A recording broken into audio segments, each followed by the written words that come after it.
Hi friends, Mahabharatam గురించి మనలో చాలామందికి తెలిసే ఉంటుంది. అందులో పాండవులు మరియు కౌరవుల గురించి కూడా వినే ఉంటాము. పాండవులు 5 మంది అయితే కౌరవులు 100 మంది. ఈ 100 మంది కౌరవులు పుట్టుక గురించి మనలో చాలామందికి తెలిసి ఉండదు. గాంధారి పుత్రులే ఈ 100 మంది కౌరవులు. ఈ 100 మంది గాంధారికి ఎలా పుట్టారు? 100 మంది ఒకే కాన్పులో పుట్టి ఎలా బ్రతికగలిగారు? ఒకే తల్లికి 100 మంది పుట్టడం సాధ్యమేనా? సాధ్యమైతే అది ఎలా సాధ్యమైంది? అప్పట్లో ఏం టెక్నాలజీ వాడారు? అప్పుడంతా అడ్వాన్స్ టెక్నాలజీ ఉందా? మరి ఇది ఎలా సాధ్యమయ్యింది? ఈ సందేహాన్ని మనం ఈ వీడియోలో తెలుసుకుందాం. సో ఫ్రెండ్స్, మీరు మా ఛానల్ని సబ్స్క్రైబ్ చేయకపోయి ఉంటే ప్లీజ్ సబ్స్క్రైబ్ చేయండి. ఎంతో ఇన్ఫర్మేషన్ గ్యాదర్ చేసి ఎంతో కష్టపడి వీడియోస్ చేస్తాము. సో మీ ఒక్క సబ్స్క్రైబ్, ఒక్క లైక్, ఒక్క షేర్ మాకు ఎంతో సంతోషాన్ని ఇస్తుంది.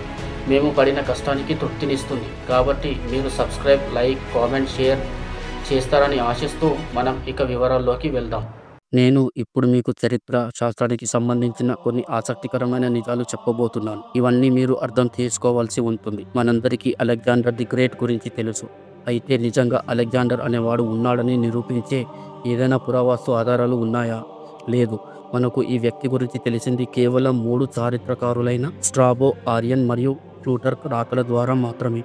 వాళ్ళు అలెగ్జాండర్ మరణించిన 150 సంవత్సరాల నుండి 400 సంవత్సరాల తర్వాత జీవించారు. కానీ అలెగ్జాండర్ని చరిత్రగా అంగీకరిస్తారు. అదేవిధంగా మహాభారతంలో కొన్ని కథలు నిజంగా శాస్త్రీయంగా పరిశీలించదగినవేనా? ఏదైనా అధునాతన శాస్త్ర విజ్ఞానాన్ని అవి సంకేతాలుగా తెలుపుతున్నాయా? ఈ అంశాలను పరిశీలిద్దాం. మహాభారతం భారతదేశపు అత్యంత ప్రాచీన గ్రంథాలలో ఒకటి. చాలా మంది దీన్ని పురాణాలుగా మాత్రమే చూస్తారు. కానీ ఇందులో కొన్ని కథలు ఊహకు మించిన శాస్త్రీయతను కలిగి ఉంటాయి. అందులో ముఖ్యంగా కౌరవుల జన్మ కథ. ధృతరాష్ట్ర, గాంధారి 100 మంది కొడుకులకు తల్లిదండ్రులు అయిన తీరును మహాభారతం చాలా విచిత్రంగా వివరిస్తుంది. వాళ్ళది సాధారణ శారీర జన్మ కాదు, ఇది అసాధారణంగా జరిగింది. ఈ కథ నిజంగా శాస్త్రీయంగా అర్థమయ్యేలా ఉందా? ఆధునిక శాస్త్రం ఏమంటుంది? ఇది ఒక విచిత్రమైన కథ లేక పురాతన శాస్త్ర విజ్ఞానమా? గాంధారి తన భర్త ధృతరాష్ట్రకు 100 మంది కుమారులను కావాలని ఆశించింది. కానీ 2 సంవత్సరాల గర్భధారణ తర్వాత బిడ్డల బదులు ఆమె ఓ మాంసపు ముద్దను ప్రసవించింది. ఇది పూర్తిగా అసాధారణం.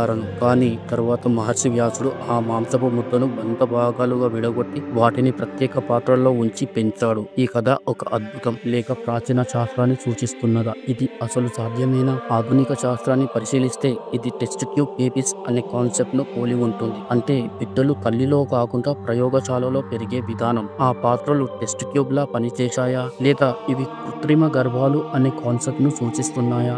ఇంకా ఒక ఆసక్తికరమైన కోణం ఏమిటంటే కౌరవులు ఒకే తల్లికి జన్మించినప్పటికీ వారు 100 మంది ఎలా పుట్టారు? ఈ ప్రక్రియ క్లోనింగ్ అనే శాస్త్రాన్ని పోలి ఉంది. క్లోనింగ్ అంటే ఒకే DNA ద్వారా అనేక ప్రతిరూపాలను సృష్టించడం. ఈ కథలోని మాంసపు ముద్దను 100 భాగాలుగా విభజించడం అంటే ఇది స్టెమ్ సెల్ టెక్నాలజీకి దగ్గరగా ఉందా? ఈ కథలో మరో ఆసక్తికరమైన అంశం ఏమిటంటే వ్యాసుడు ప్రత్యేక పదార్థాన్ని ఉపయోగించి ఆ భాగాలను ఎదగనిచ్చాడు. ఈ పదార్థం ఒక న్యూట్రియంట్ మీడియంగా పనిచేసిందా? మనం ప్రయోగశాలలో కణాలను పెంచడానికి ఉపయోగించే పెరుగుదల ద్రావణంలా ఉందా? ప్రాచీన కాలంలో మనకు తెలియని శాస్త్ర విజ్ఞానం ఉండి ఉండవచ్చా? మనకు ఇప్పుడు కనిపిస్తున్న శాస్త్ర ప్రయోగాలు ఇప్పటికే వారి కాలంలో తెలిసి ఉండవచ్చా? ఇలాంటి కథలు కేవలం ఊహలా లేక మానవ జాతి తన గతాన్ని మర్చిపోయిందా? ఇంకా ముఖ్యమైన ప్రశ్న ఏమిటంటే ప్రకృతిని తారుమారు చేయడం మంచిదా? కౌరవుల జన్మ తరువాత మహాభారత యుద్ధం జరిగింది. దీని ద్వారా మనకు ఏం సందేశం దొరుకుతుంది? ఈ కథలు